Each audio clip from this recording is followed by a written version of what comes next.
Welcome back to the Road to 1 Million podcast. Today, if you guys are watching on YouTube, I'm in my new house. And so I've got a new background behind me. I'm going to have to kind of work on my setup. And I'm not sure if we're going to put some lights on the back wall or I don't know. Maybe I'll even move entirely and kind of transition this desk around. So, first podcast in the new house, in my new office. Today, I've got on Kelly from Shine Detailing LLC. Kelly spoke at the Autofilm Mastery Conference with Mike Norng last summer, and he does a lot of training over there in his shop right outside of Anaheim, California. He has really blown up his business in the last 2 years. He went from $800,000, which was in and of itself already incredible, in 2023 to $2.4 million last year in 2025. So today we're going to kind of talk about Kelly's story. We're going to talk about just how he started and how he got to where he's at, and a lot about work-life balance and bringing God into his business and just leaning on him for help, guidance. Kelly's got a family, multiple kids and a wife. And so as a business owner, trying to balance taking care of your guys and your customers and your family and still maintaining your relationship with the Lord it's all really challenging. And so today we're going to kind of talk about that. I hope you guys enjoy and can find some value in the podcast. Don't forget, you can use the timestamps in the description if you'd like to skip ahead. And without further ado, let's get right into it. All right, today I'm with Kelly, owner of Shine Detailing, right outside of Anaheim, California. Yorba Linda, that's the name of the city you're in, right, Kelly? Yep. Yeah, different name. Yeah, for sure. Yep. Okay. Well, thanks for coming on the podcast today, man. I'm excited to talk with you. Thank you. I appreciate you having me. Well, let's start out by kind of telling me how and why did you start your car detailing business? Yeah, so I got into detailing. So kind of give you a background. I have a degree in healthcare. My whole family was in healthcare. So I went that route originally, as a profession per se, but detailing kind of started off when I was a kid. My parents, they weren't the one to hand things over, but they were also the one to kind of make sure that us as kids, we had the ability to kind of earn what we got. And I think that was where it started, just like washing my dad's car, polishing his wheels and sitting there for hours and, him coming out and being like, hey, you did this wrong or you did that wrong or these could be better. And, if anybody's polished wheels, making aluminum look like chrome is a feature by itself, especially doing it by hand with no tools. So, um, you would think those frustrations as a kid would urge you away from that, but it actually pushed me towards it as like a challenge. And then thank God neighbors just started picking up on it, and I was a young kid, probably scratched more than enough cars in my neighborhood, but I don't think that's what they were looking for. They were looking at a kid that was just trying to do what he could do to get to church camps or whatever I was doing. So um, yeah, I mean, I think I credit my dad to getting me into that type of love for passionate vehicles. And whoever's watching this podcast, I'm sure that has a desire to make things perfect. And that's where detailing comes from, right? And it's just that the trials and tribulations that bring you back to make it perfect is what I sought. And then I didn't really know about it until like I started going through my career in healthcare and school and college. My parents are big on college, and I do think that there's a good thing to that, but I also think that, a lot of parents push college because that's the way, right? Working with your hands was never what my parents did. So they pushed me to believe in what they believed. And that ultimately ended me at school. And then the easiest thing for me was business. I was very good with numbers and very good with talking with people. And I just made like a natural transition there. And then I had a foot in the door with healthcare because my dad was in it. And I was able to just kind of manage that side of it very easy. And then when I started going through healthcare, I realized that there's not enough money to be made on a business side of things unless you're pretty high up. So I lacked the clinician side of things. So ultimately that was my biggest push to go to like full-time detailing is the fact that I had a young boy at the time and my wife, and I had to make more money and kind of get my booty off the seat and make do with what I could and do what I could. So, When did you start your company? so I technically started my detailing company in 2015, doing it mobile. That was when I was fully registered as like a mobile detail company. And when did you transition to full time? Full time was going to be about 8 years ago. Yeah. So 2019. Oh no, 2018. Yeah. Right. Like pretty much right before COVID. So we were full time for like a year and then bouncing around shops and then bouncing around my condo and kind of floating around those two things and then just kind of hit the ground rolling. So yeah, we started pretty much full time, like right as COVID, like right around COVID, the year So before COVID. were you just doing jobs on the weekends when you were in Yeah, healthcare? so pretty much, yes, that's what I would do. So I would take cars in on a Friday, a lot of paint corrections, tint, and whatever I could get my hands on, and then I would do that. I'd take a car in on Friday and then just work 2 days. So I'd work 7 days a week to just try to build something, and I just kept telling my wife that there's a means to the end, right? Hmm. Yeah. So you went full time in 2019. Did you have any employees at that time? I did not know. It was just me. Okay. So when did you hire your first employee?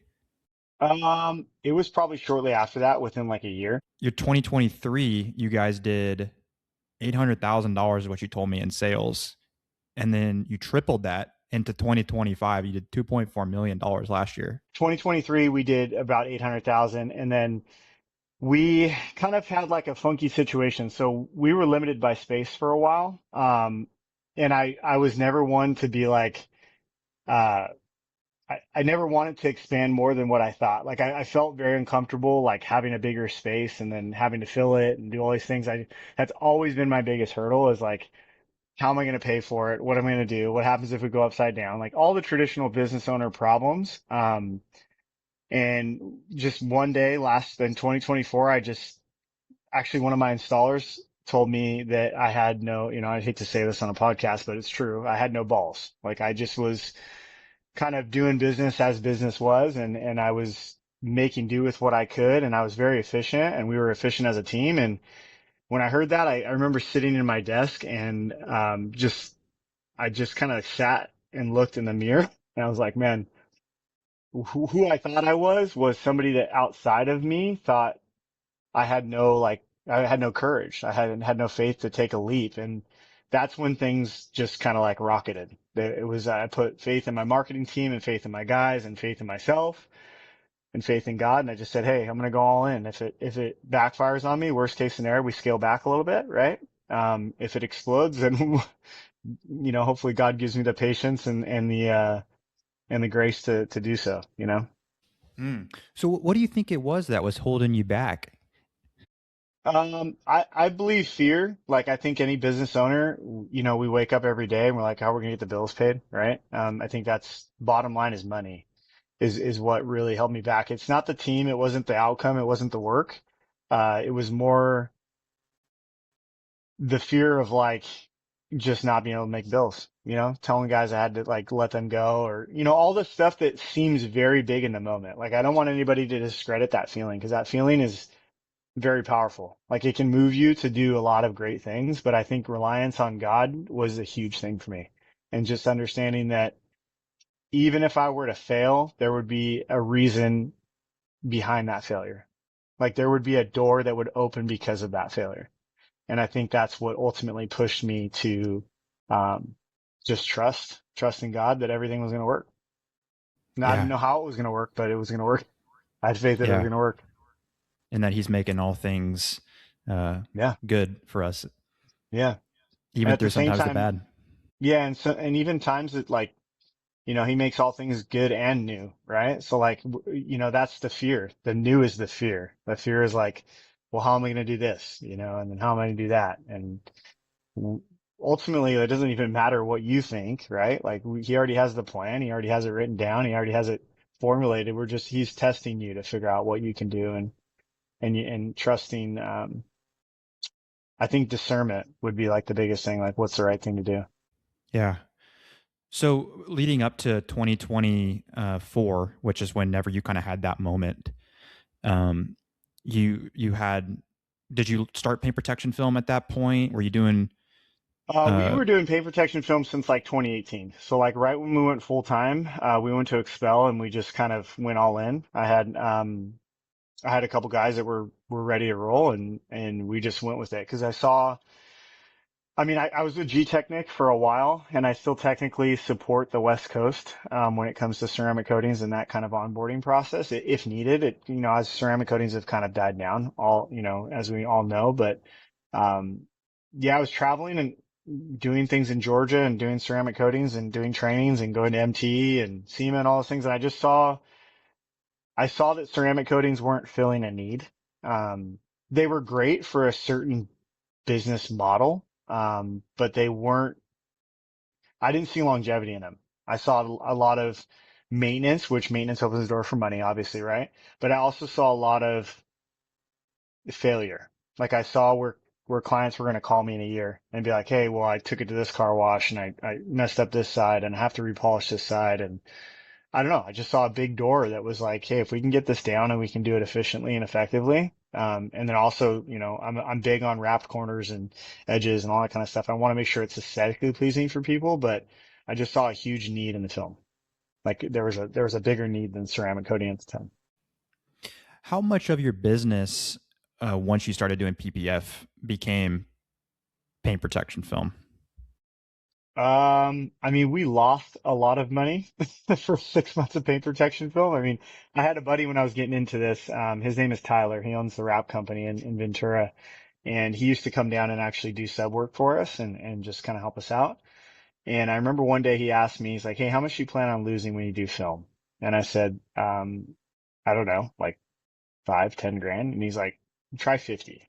And I was like, 50 grand. I'm gonna lose 50 grand getting into a new adventure. And he's like, all in all, right? Like when you start learning and stuff like that. But I would say at least like when we first started, it jumped pretty quick. It was probably like 20 or 30% of our business. And now it's probably 90%.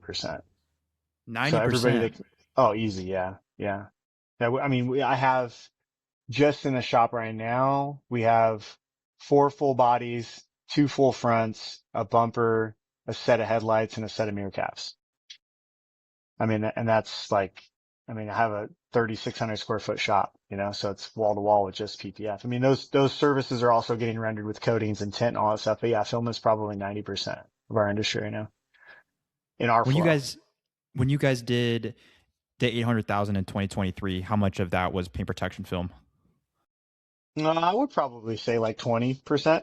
I couldn't put an Really? exact number on it. Yeah, it absolutely skyrocketed. Yeah. Once as you can see, as you know, on social media, I'm very active, but once you start advertising paint protection film and doing it the right way and like showing exactly what it does and being truthful about it, I think people insatiably want to have the next best thing, right? Not just for a marketing purpose, but I think also for like an actual physical purpose. Like it does what it says it's going to do, right? Ceramic coatings are great. Don't get me wrong. I never want to discredit those because that's a very big portion of our business too, and a lot of people's businesses. But film is just, I've seen so much go on with film where I'm like, okay, it's a real deal, right? Like somebody hits a parking lot pole and it's like, okay, let's pull that off, put it back on.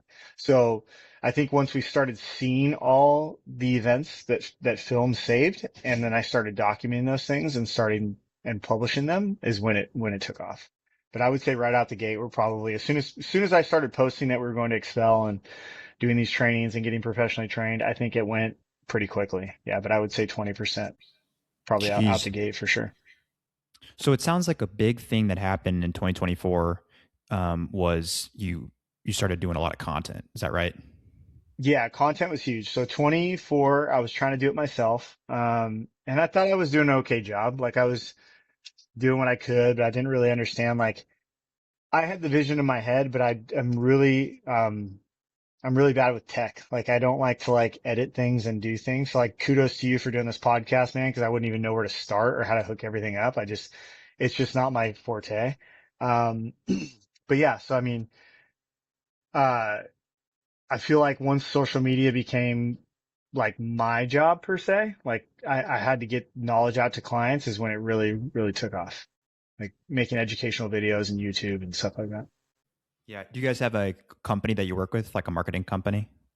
I do. So I actually have a couple streams of marketing. So we have a company called MediaTune that manages all of our marketing, when it comes to our Google ads, our Facebook, Meta, all that kind of stuff.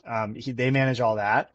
So we upload videos to them and we kind of go through those scenarios, and work through the logistics side of things on that. So they handle that side of it. And then I was handling my own media when it came to like social media on Instagram and doing reels and content. And now I have a gentleman by the name of Tom, and he owns a media publication company and he handles that side. So he runs our Instagram, our Twitter, um, all that kind of stuff. So I pretty much just shoot content and come up with ideas and they kind of formulate and do those things. So you come up with the ideas. I do. Like he'll follow, he's on social media more than me. So like he just came to me today and he's like, "Hey, we have to shoot this video." And I'm like, "Why?" And he goes, "Cause it's trending and it's going crazy and let's try to get in it." I'm like, "Okay." And it's like the dumbest reel known to mankind, but it's just getting your face in front of people and then they click that, right? And they're like, "Oh man, I didn't know he did this or didn't know he did that." So, um, stuff that I technically don't really want to shoot, but I do know that it's like clickbait, right? Like it's something that people are going to get drawn to our website and drawn to our stuff. And it's part of my personality too. I'm big on, I like to be funny, I'm not too Yeah. serious of a guy. Life's too serious. I can't be that serious. Yeah. Yeah. We've sprinkled in a little bit of humorous content in there too. And I was super against that for a long time. I was like, man, this is not professional. And then, you realize that, we're all people and your customers know that you're people and everyone has a sense of humor. And you could still keep it professional and have a sense of Mm. humor. You cannot. Yeah, There's definitely a line that you can cross where it becomes, a little bit ridiculous, I think, to post certain kinds of content. But there is a good balance, I think, in there. for sure. Yeah, we've shot some stuff where, I mean, we always, and that's another thing too, is if you are doing reels and stuff like that and you're working with a company, Tom's like one of my best friends. So he knows when I'm off, like when I'm off, right? Like when the days are not good. I mean, my nickname is, One Take Kelly. Like I can get stuff off pretty easy, but there's days where he looks at me in the face and he's like, "This is not your day, huh?" And I'm like, "Nope, definitely not my day." And so we'll shoot like, just stuff that's easy, right? That doesn't have to bring out personality and stuff like that. But yeah, we always rewatch videos a couple times just to kind of make sure I don't come across as, you know, I have an image that I would like to portray to our clients too, but I also know that like hiding your personal self and your personality can hinder where a business can take you to. So I'm very like, I try to be in that middle road. Yeah. I'm with you, man. Sometimes there's days where we get it done in one take and sometimes it's 30 and Yeah. you get Yeah. frustrated, man. Yep. And there's been For other sure. issues, happening. And then it's like you just got to be on it like that, and you're trying to do something else. And it's hard. It's hard and then some days it is good to just do that, those easy kinds of content. What are those easy kinds of content that you can do on those harder days? Typically I'll just go over packages. Like if we have a package in the shop that's, say level 2, which is like full front and ceramic coating, something like that. But it just will be more serious content. Or I'll just say, "Hey, I'll introduce something," and he just does B-roll or something like that. But I usually can switch between the gears pretty fast. I wasn't able to do that last year, because I just was so worried about all the other things around me, that it was hard for me to do that. But now it's like a light switch kind of, it's a good and a bad thing, because I can switch it on and off really good, but, it helps with clients too, because sometimes as you're a shop owner, right, you mess something up or, a piece of film gets smoked or something like that. And then all of a sudden you got somebody at your front door like, "Hey, I want to spend, 8 grand with you and do a full body." And you're like, "I just blew through $400 on a hood and now I got to talk to you. So as a business owner, that characteristic's it's a good quality, but it's hard sometimes because you got to switch those gears pretty fast. Yeah. uh, yeah. How do you do that? Like jumping around to all these different things. Do you try over the years? Have you tried to like create a priority list? I mean, obviously hiring people to help out with that kind of stuff, but do you have any Yes. advice? So I have a couple different like point men that like handle certain parts of stuff in the shop. But ultimately this year, really took a step back from being in the shop and to run the shop. I was very against that for a while. I thought that I thought pulling away from the actual detail side of things was going to make me, there's like an inferiority thing there. That I felt like if I wasn't controlling all aspects of my business, I wasn't really a business owner. But in hindsight, like pulling away from all those things and putting people in charge and delegating those things to people is the true business owner. Like a true business owner has and can have the ability to put people in charge. And when those people can execute on their job, that ultimately reflects back on ourselves, right? Like if we have the point men to be able to execute the job and it gets done flawlessly, then that is part of being a business owner, right? Like you saw something in somebody that was able to be executed and you delivered. So I struggled with that for a lot last year. And then this year I just said, I can't do it all. I was coming here at like 3 or 4 o'clock in the morning for like the better part of 2024. I let my health go. I was stressed out. I'd already been here 3 hours before the guys got here and I was already kind of a mess. So I was, uh, I was creating a culture in the shop that just wasn't good. And that was because I had to have my hands on everything. So it was kind of like a control thing. Oh, 100%. Yeah, I talked about that as a growth conference that, to grow, you got to let go. I know it sounds very, Elsa-ish from the movie, but yeah, you definitely have to let go to be able to grow for sure. I didn't believe in it, but the minute I started delegating certain things to certain people, it was like, it's just Pandora's box open. I just was able to focus on sales and marketing and numbers and making sure the shop ran good. And I was able to fill those gaps that were huge. Let's say, for instance, this morning we had 3 clients cancel, total of about like 10 grand. And they didn't cancel for any reasons like that for us, right? We do deposits and everything and they'll eventually come back on the schedule, but unforeseen circumstances, like one guy's kid hit the side of his truck with a Suron. There's 4 grand, right? Like obviously he's not going to come bring his car in when it's got a smashed in panel. Like, so being able to sit down, absorb all that, like $10,000 worth of losses, right? And then navigate the path to fill that 10 grand back to the shop within 24 hours that to me is just reaffirmation that I'm in the right role. Yeah. Yeah. And if you were trying to do the installs and manage There's that, no way. Yeah, there's no way. I mean, I can't say that there's no way because I don't have control of that, but it would be very hard to be able to execute that in a short amount of time. mhm. How much of letting go was having the right team in place versus how much of it was more of on your end? Um, in my circumstance, I think you can look at that both ways, but I feel like in my circumstance, a lot of it was me because I was kind of standing in my own way. Um, because I couldn't, even if I wanted to, I couldn't see what a good team was, right? So like, even if I had a good team in front of me, I probably was so mentally blocked and just not available mentally, like at a headspace that I probably couldn't even see what a good team was. So I feel like I was standing in front of my own door per se. But having the right team is definitely crucial. But, you know, I hate to say this, but every person is replaceable, right? Like even myself, like somebody can come in and do my job with the right amount of training, the right amount of dedication and the right amount of love for the industry. So everybody is replaceable. That's the hard part. But I feel like the team that we have here now really cares about what we do. And there's a value system that we have in place that, there's accountability. If something gets messed up, I'm not going out and firing somebody. I'm going to give them the chance to fix it and walk through the solutions. Um, so I feel like for one, it's yourself. That's how I feel. Once you get that wall knocked down, then you're able to build a good team. And you're also be able to see a bad team too. We've had to cut some people and move some people in different places, and it always hurts, right? You never want to let somebody go or move on, but if they're not good for the team, then you know you gotta move forward. As a Christian, we have the Holy Spirit in us that tells us where we're falling short, um, and it reveals that to us. And sometimes I think that I don't know if you could speak to just the moment or the time when you kind of recognize that in yourself, that you were holding yourself back, and that the self control uh, that control that you were trying to have over your entire business. It was there like a certain moment that you can kind of put your finger Um, on. that it changed?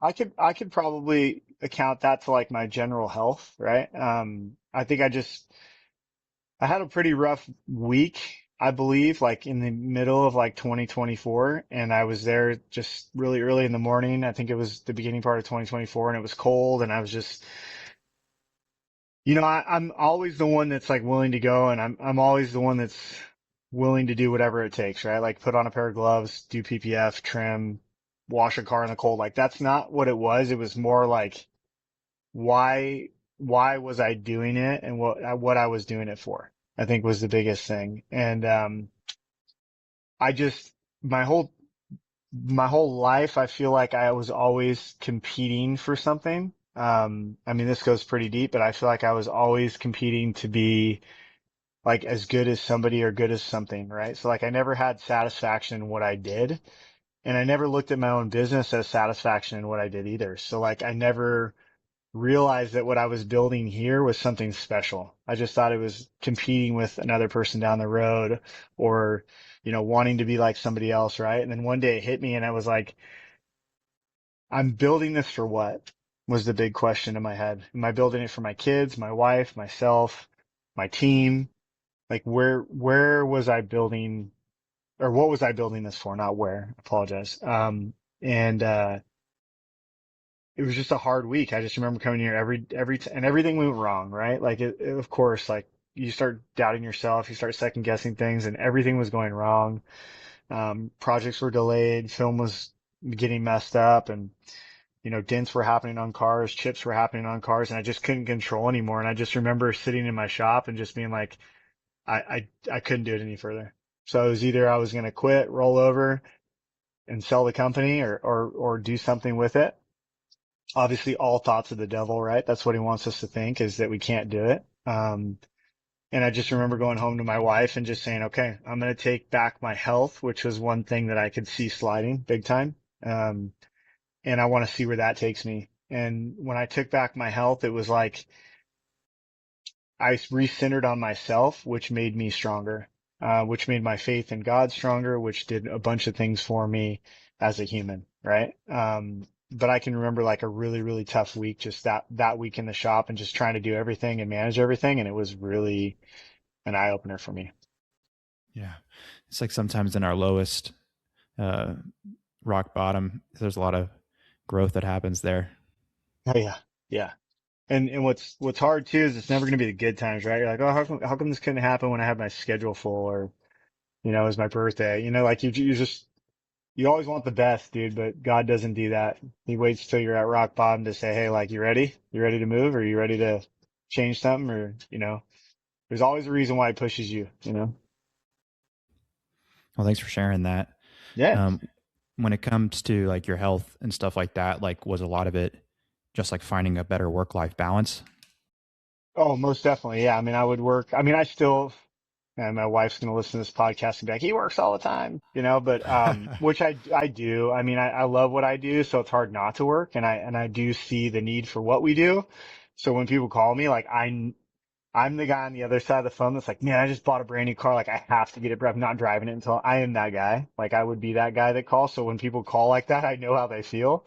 Um, so when people call me, I'm just thankful. For one, I'm thankful for the call to be able to do the business. And then two, I just know that there's a need there. So, but yeah, the work-life balance is huge. I feel like I have it on a um, pretty good schedule at this point. I mean, I make a lot of time for myself in the morning.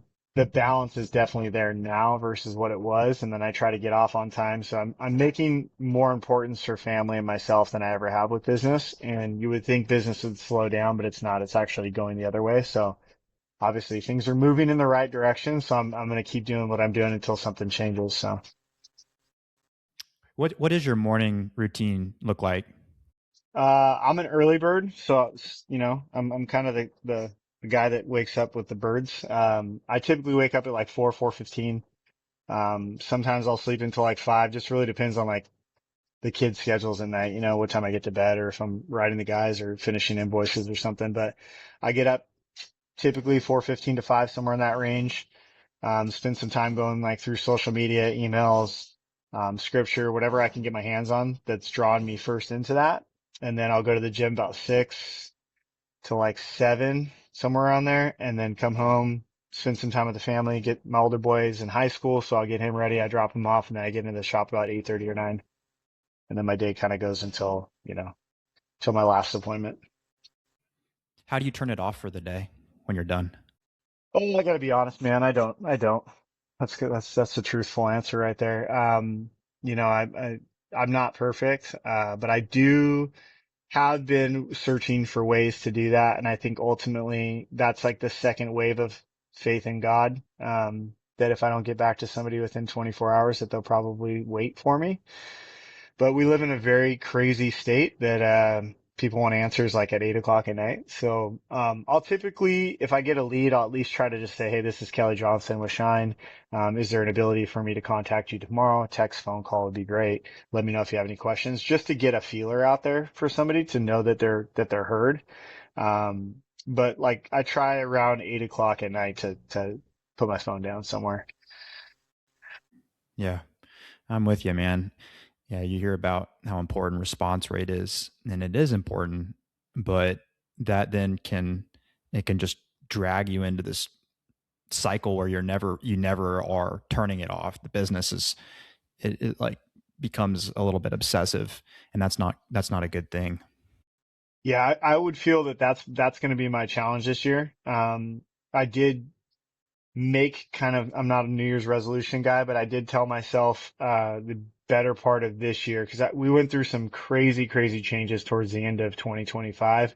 Um, I lost a few installers, some by choice, some by just didn't fit in the shop. The values of the shop just didn't fit. And I wish them all the best, but we went through a lot of changes at the end of 2025.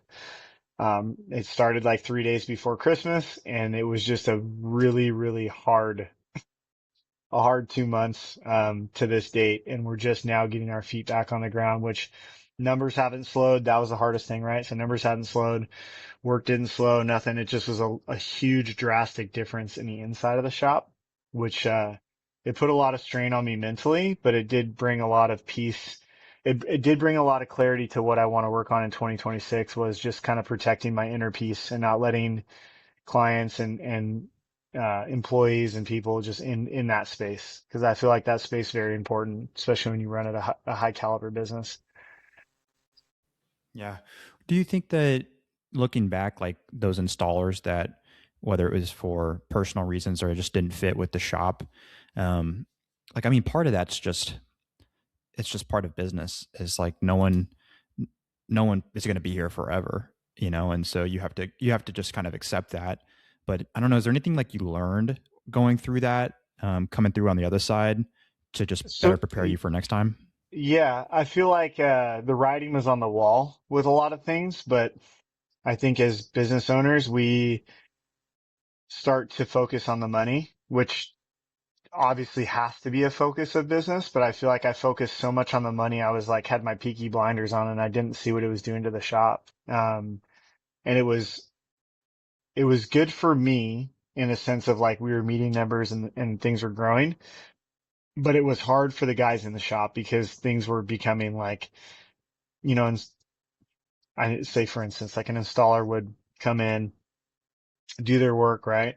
But then they started to like leave their water and their trash and their PPF stuff and their needles and you know what I mean? And then you have one guy that's like trying to come up through the ropes, which is, it's his responsibility to clean the shop, right? But it just became excessive to the point where it's like, okay, now we're not even cleaning up our lunch and we're not even, we're not even wiping down cars afterwards. So a lot of it was great. Cars are going in and out of the shop super fast, but then everybody underneath those people were starting to erode, right? And those are the people that I believe need to come up from the bottom to the top. So the lead by example was bad. And then also people looking up at the example was bad. So it was just it was crazy because numbers were met and business was good, but everything was eroding from the inside out. And I felt I've always had this tug on my heart to implement God more into my shop.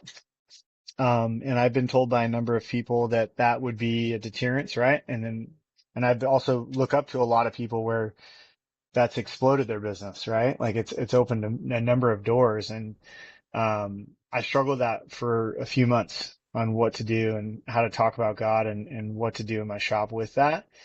And the minute that those people left, it was like, it was really weird. You think that like it's my business and it's my four walls and I can do whatever I want, but it wasn't that way. It was very like, it was very handicapped would be the best word, right? The emotions in the shop were handicapped. Nobody could talk about certain things because other people didn't believe in certain things. And it just, when those people left, it was like the door just opened and God was like, here's the people. And it was crazy because we found three more installers, right? Within 2 weeks, we found three more installers.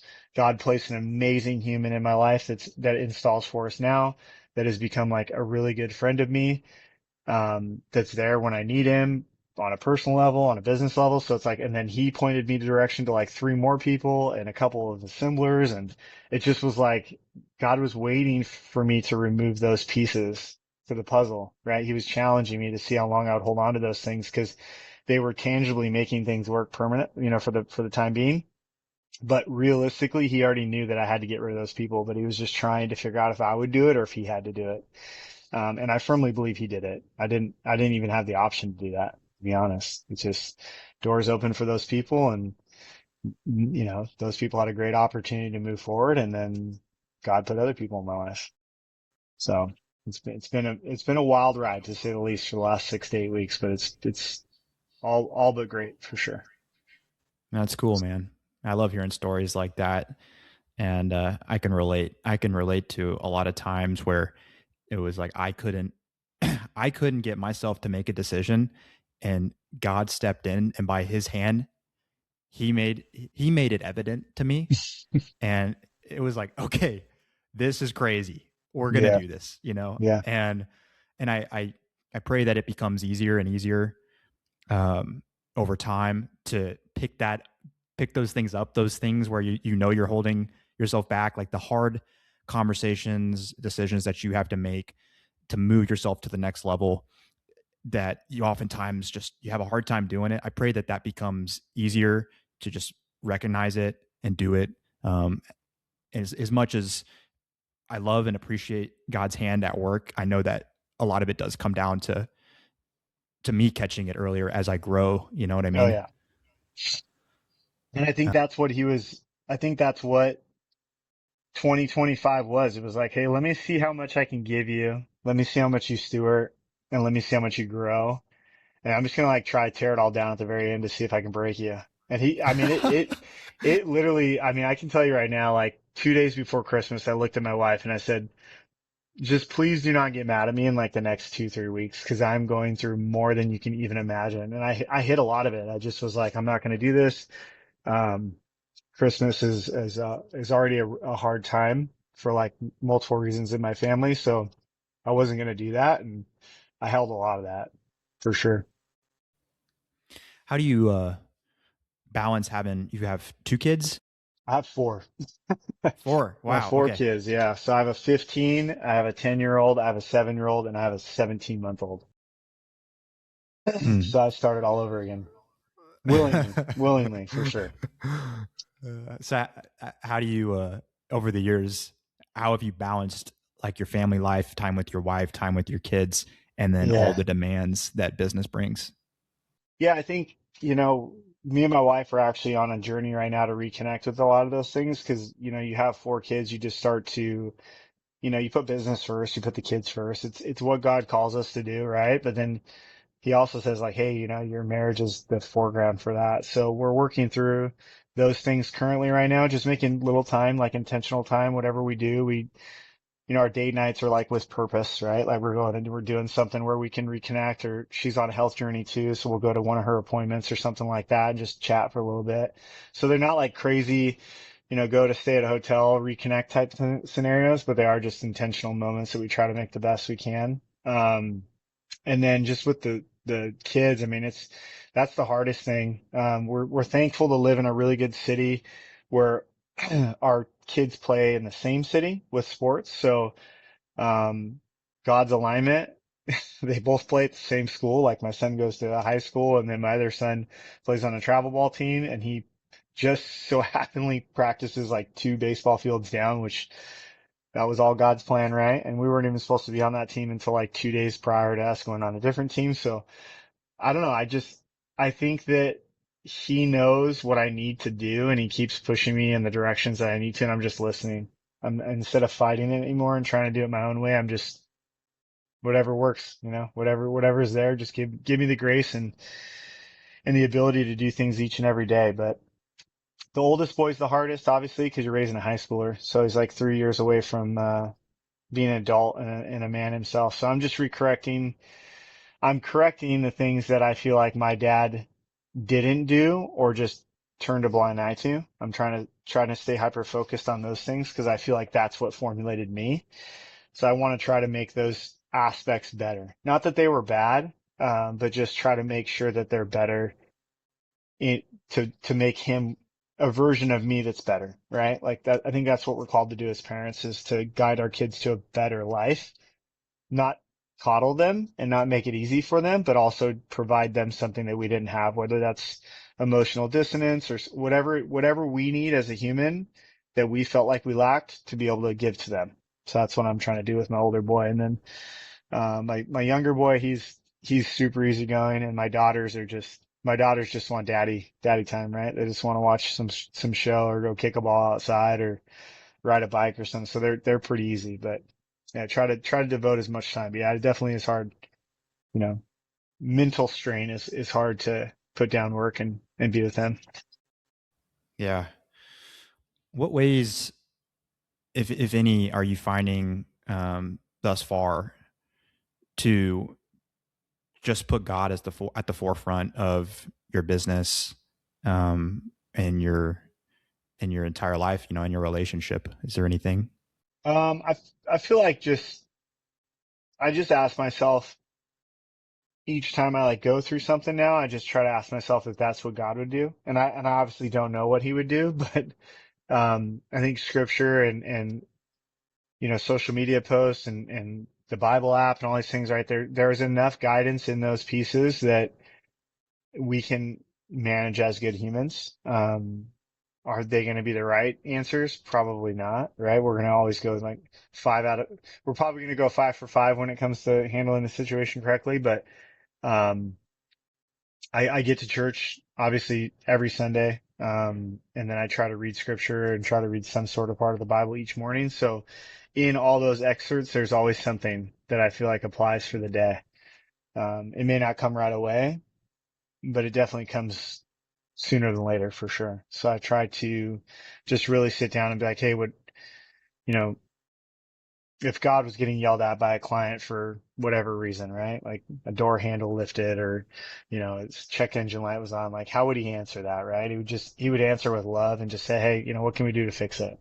Like, let's meet in the middle, right? Obviously we don't know what happened, but can I send it to a dealership?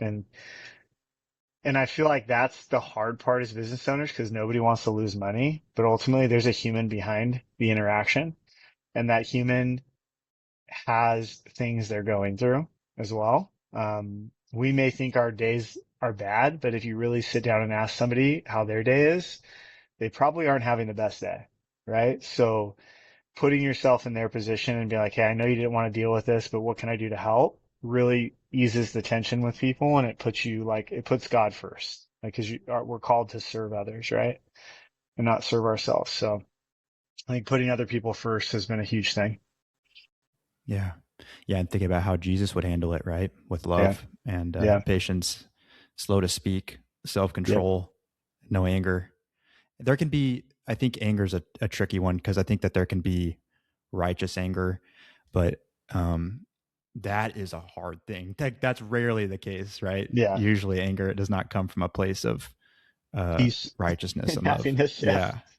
Yeah. Yeah. Yeah, for sure. Cause I mean, with like the last 3 weeks, we've just had so many things happen where, I mean, I can sit at my desk now and be like, hey, this is actually kind of comical the way things happen. Cause now it's like, I even said today, like I was driving, my pops takes me to drop cars off that are local and pick them up or whatever the case. So we get a lot of time together throughout the week.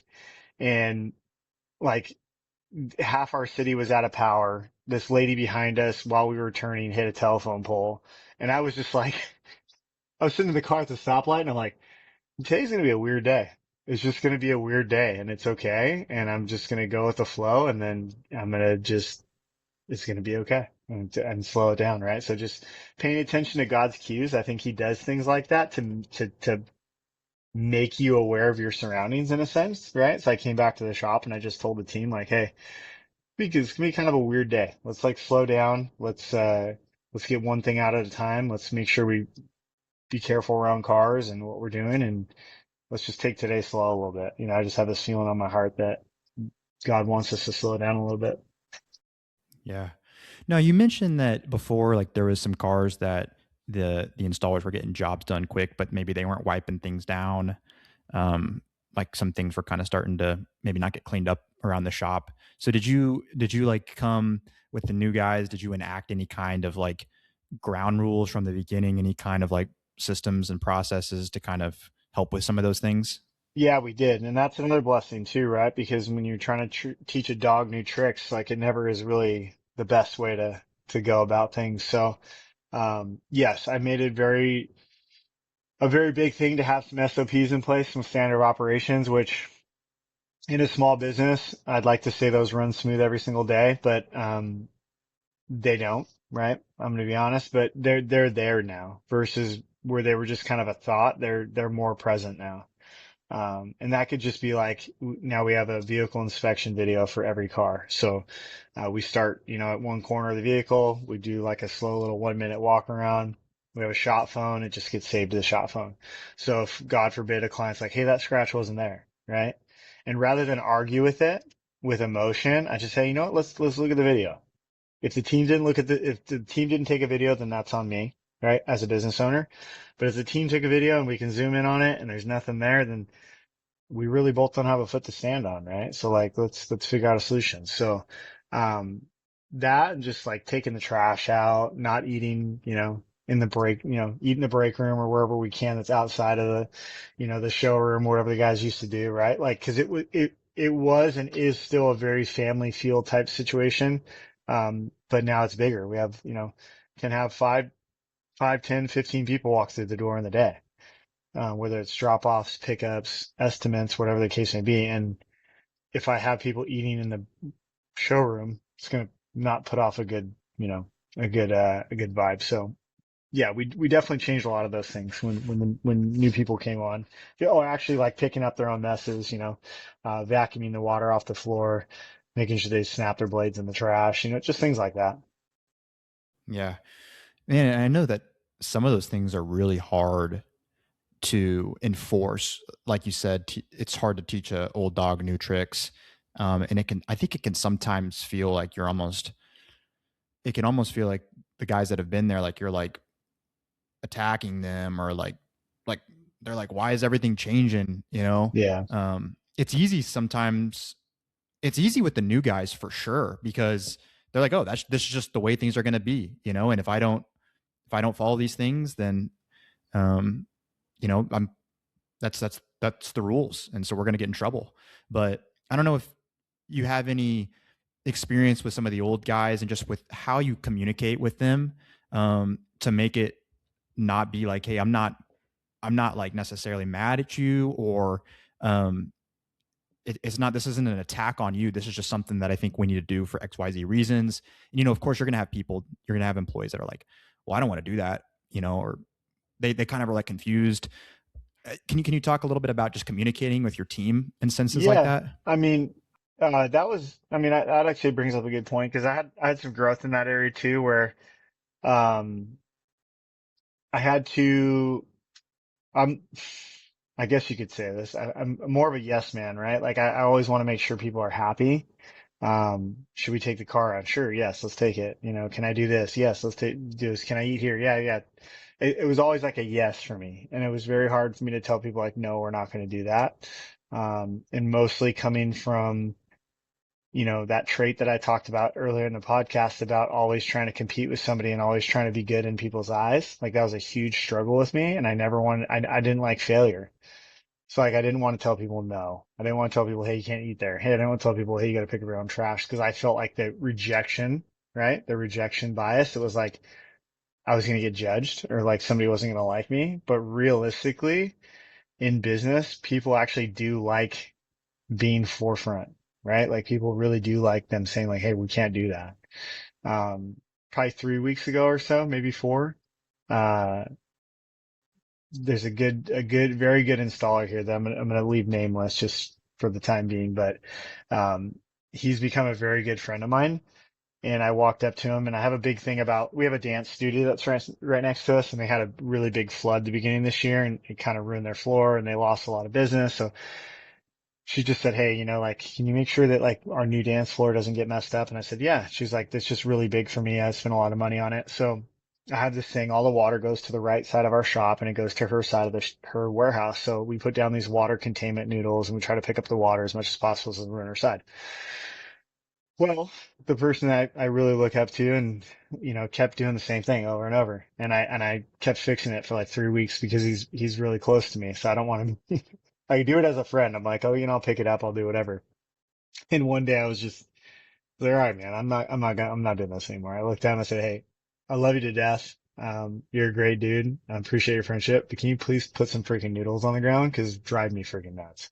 And he's like, looked at me, he's all, oh yeah, I'll do that. But like, it took me like 4 or 5 times to like walk by enough times to be like, okay, I'll do it. You know what I mean? But when realistically, I could have just taken away all that stress and just said the first time, like, hey, dude, can you pick up the noodles? Because it really drives me nuts.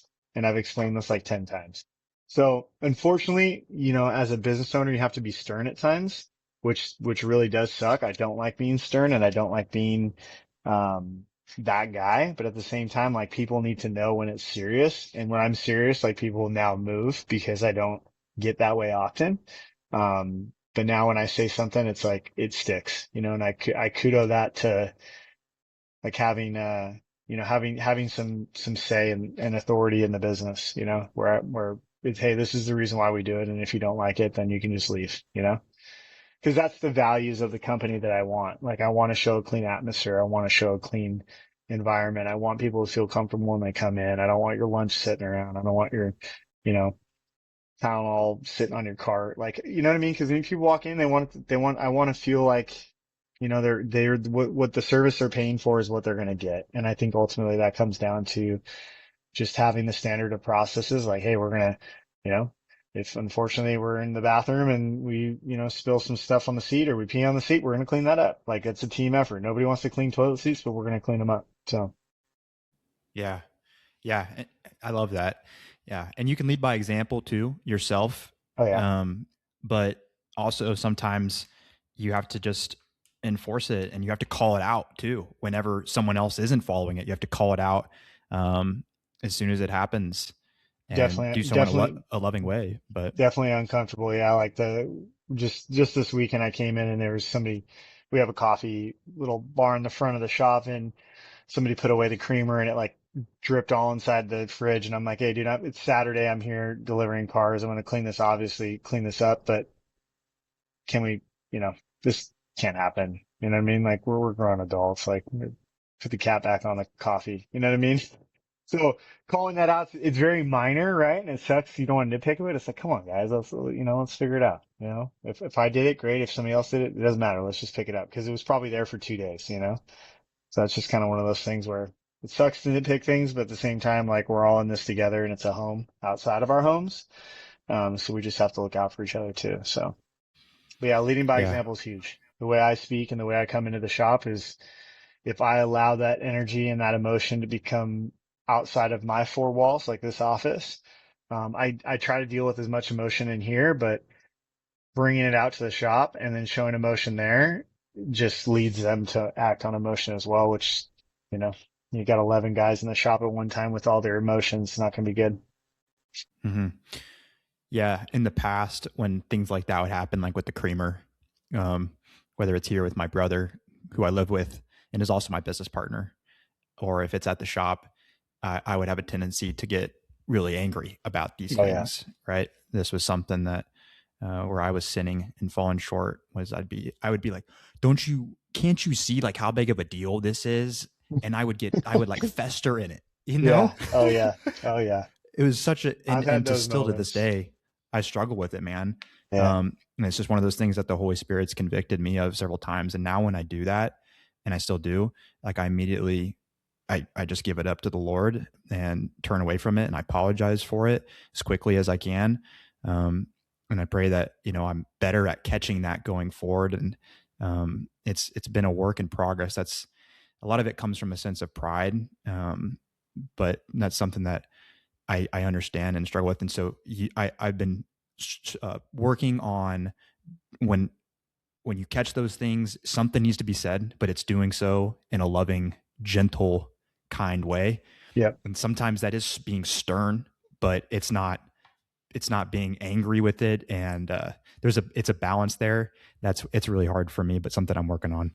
Yeah. I feel like, yeah, I feel like the ideas and the things seem really big in your head until you sit down and you're like, does that really require that much attention? I used to listen to a couple podcasts, and one guy's like, your emotional capacity, like throughout the day, right? You think of it as like a fuel tank. And I can't even like put that much effort into each problem that goes wrong throughout the day, because I probably would be non-existent as a human by the time like things really happened, right? Like, so I only have so much bandwidth. I only have so much that I can physically do or take throughout the week. So I try to limit my explosions, my emotions, my feelings, all those things. I try to limit those really, really minimally to the small things, because if not, they'll consume too much of my brain. Yeah. Well, I'm curious, like, you guys have killed it in 2025, did 2.4 million. How are you don't have to talk about specifics, but are you happy with where your margins are, or do you think that Uh, they could be I no, I improved? mean that's a valid question. Like I said, the growth that we had last year, I really didn't know where we were at. Like I got to be completely honest. I was For tax purposes and a bunch of other purposes, I did not know where we were at. So we got slapped in the face a little bit in the last 3 weeks, but they're all good things, right? They're all things we ask and we pray for. But, I just had my head down all last year, and, I didn't really know where we were at from a number standpoint until we really finally like put everything together. And I was like, man, that jump of faith, like that leap of faith to move from an 1,800 square foot shop to 3,400 was like, it was like a catapult, man. And I just had my head down the whole time, just asking God for the strength to get to the next day. And um, yeah, I don't know. I couldn't tell you exactly what I'm looking for in 2026. I think what I'm looking for in 2026, like I said, I'll go back to the whole piece thing, is I'd like to have a year where I can hone in on all the real fine tune like metrics of stuff. Marketing's huge for me. Like we're at a really high cost per lead for Google because we're in California and we have like 7 shops within, a rock throw's distance. So all that stuff just drives marketing like crazy. So our marketing budget has gone up to like 8 grand a month just to stay relative in our area. Um, Granted, I'm very proactive in that sense, but I think this year I feel like I feel like we can become more effective and more efficient, and then streamline our processes would probably help stabilize the growth and get us ready for 2027. I think 26, if I tried to do anything more this year, um, I don't think it would be the right thing to do. And I have a bunch of mentors and as well as a fractional CFO that I'm starting to like talk with, just to make sure that our numbers are where they need to be. But he's watched a lot of businesses scale and a lot of businesses go through these, rapid growth years. And usually they're followed by, and they can be followed by exponential growth again. But usually these are the years where you get caught up and you start really diving into like, okay, why are we spending this much on this? Why are installers getting paid this? How can we do this? How can we build from the bottom? Why are we using this product versus another product? Like the real fine tune things that I think could really build our bottom line, without really having to change how many cars we do. So I can't, like I said, God in the beginning, has a plan for that. So I really don't know where that's going to go, but I feel like he's pushing me to really stay focused on contractual stuff, making sure we have a couple city contracts, making sure those things go good, servicing those people, building the bottom line there, and then just really looking into like, the number side of things and making sure our margins are good. But I feel I'm happy with where we're at from last year. Would I have loved more money? Yeah, I would have loved more money, but um, I think that's something that I desire. It's not the true meaning of business, but I feel like we had a really good year. We showed a lot of growth, and we put a lot of money into the company, which you know on paper doesn't look. It looks good, right? In my pocketbook, my personal bank account doesn't look that good, but I feel as a business we made a huge growth year, and I feel like this year is just going to be kind of consolidation and making sure we're good and we're sustainable.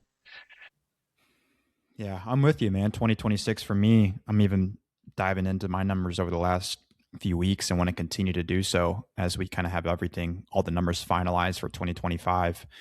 Um, I think that is being a good steward of your Yeah, business, is understanding your numbers and not just like it kind of being out there and like ignoring them and pretending like they don't exist, yeah, or they don't matter. It is important to look at, and we want to pay our guys well. I say this all the time. same. I want to make sure to take care of my guys, and I'm okay if our payroll percentage of our revenue is higher than industry average. I'm okay with that, but it also has to be somewhat sustainable, right? And like, what does that look like? Because there is a point at which it is unsustainable for Hmm. sure, Yeah, and there's a point at which redoing jobs, even if you're in the beginning stages of learning paint protection film or window tint, and you're redoing every job all the time, there's a point at which even that is not sustainable, and you have to ask yourself, like, okay. And I was talking about this with on the last podcast I did with Daniel from Detail Tech, and he was just saying, like, if I had to go back whenever I was learning PPF, I wouldn't be spending all night there trying to make it perfect. I would set a better expectation up front of where yep. we are at realistically with our customer. That's a very And good I point. would do my best to deliver a realistic expectation, but not just beat myself into the ground trying to make it perfect. Yeah, So, we passed that in 2023. I quickly gave up on that. I was like, yeah, I was coming in here and trimming everything, QCing everything, and doing all this stuff. And I'm like, it's not that you don't. That's the problem. Like when somebody's looking outward in, right? They're like, oh, that guy doesn't care. It's like, no, it's not that we don't care, but like I kind of do the same thing. Like if you went to Mercedes and you got an oil change and you paid just for an oil change, are they going to clean your seats? No, they're not going to clean your seats because it's not a paid for service, right? And the common public will know that, right? But that's because nothing's ever changed in that industry. It's a standard. With detailing, it's like, oh, you're getting a full front. I'm going to detail the rest of your car because I like you. It's like, no, no, we can't do that.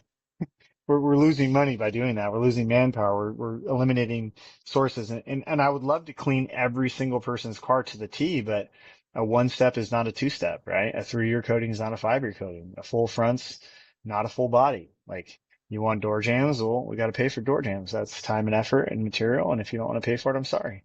That goes back to the no thing, right? Like, no, we can't do that. I'm not going to be a people pleaser. I'm going to put my leg down. So, um, yeah, so I feel like I don't think that we're going to have an exponential amount of growth this year. I do feel like we're going to have a very fine-tuned system by the end of 2026 to prepare me for whatever 27 has for sure.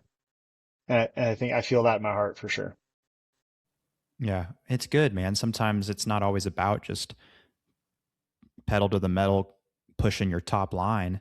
And in fact, I think you can actually really suffer from that. I've seen that happen. I look at some of my, some of the people in here in my network in Springfield and that are in real estate. And I think real estate is a good example of this, where I kind of ask myself, like, is it always better to be buying more properties on leveraged, getting more debt, or would it actually make more sense to kind of pay off your debt and maybe have fewer properties, less like equity or less total worth of properties, but it's all paid for. It's debt free, and it's the good properties. It's not the, all the leftovers that you kind of don't really want. You know what I mean? But Yeah. sometimes we focus so much on the top line, the number, And I think that can be really bad. Yeah, I agree. Yeah, I'm fully in unison with that. I feel like there's more money to be made where we're at currently. Let's put it that way. I feel like we could hone in on a lot of things and make things more efficient and dial back some things and become a lot more effective. Cool. Well, thanks for sharing all that, man. This has been it's been great and really helpful. I hope that people listening have found it helpful and interesting Yeah, too. I know that you guys do some training, we so do. if if anyone is interested in like reaching out or learning more, is there a good place to do that? Oh yeah, so you can feel free. I mean, my email is always the best contact, probably the quickest is going to be a cell phone. You know, my phone number is the shop number. They can get me through there. I mean, any means of communication is fine with me. I'm not one to hide my phone number or anything like that. So, I've had a lot of really good mentors to help me, and I'm willing to help whoever I can as well. What's your the best email for you? Yeah, info at shinedetailingllc.com. Okay, I'll link it in the show notes too. Yeah. And you can put myself on there too, so I can give you guys that as well. It's 714-514-5956. There you go. Sweet. Well, thanks again, Kelly. Man, best of luck. Be praying for you in 2026, just for wisdom, guidance. Yeah. Thank you. Well, thanks everyone for listening, and thanks again, Kelly.